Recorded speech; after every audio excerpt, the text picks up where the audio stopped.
Yeah, thank you so much for that and for the very engaging interaction.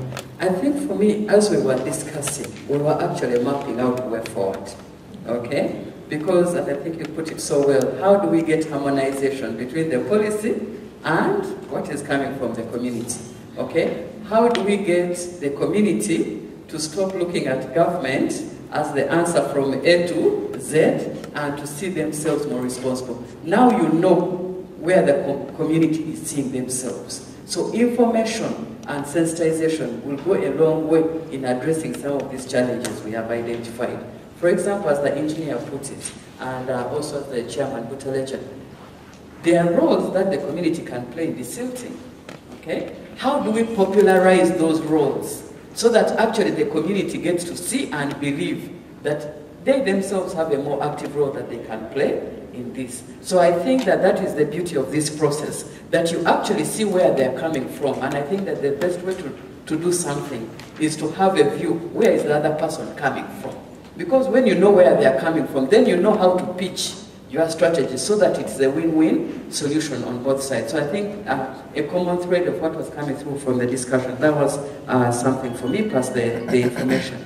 I'd also like to invite Nathan to respond on some very specific issues. I will confess that when I came to Mbale, I think here and some places, at least the district headquarters, is where I stopped. So I want to answer the question of narrow bridges, but I want to answer it from someone who probably actually stepped on the bridge, so that when they are telling you that it is narrow like this, you can actually relate to what they said from that point.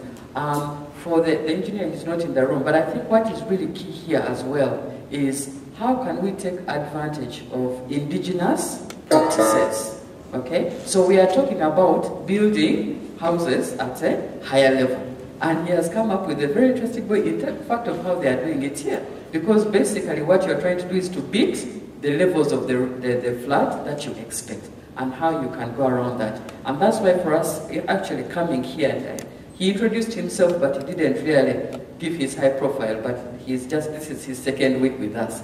Ronald, maybe you can stand up again. Ronald is our innovations officer.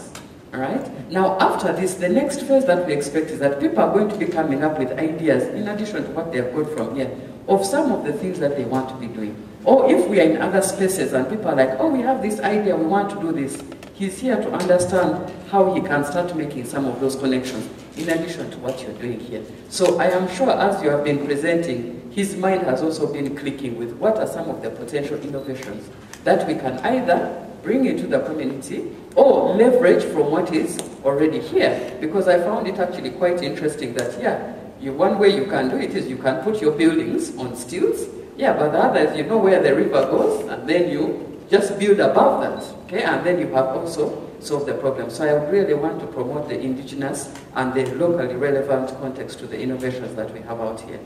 Okay, so Nathan, I have asked you to talk about the bridges, but feel free to also supplement in other areas as you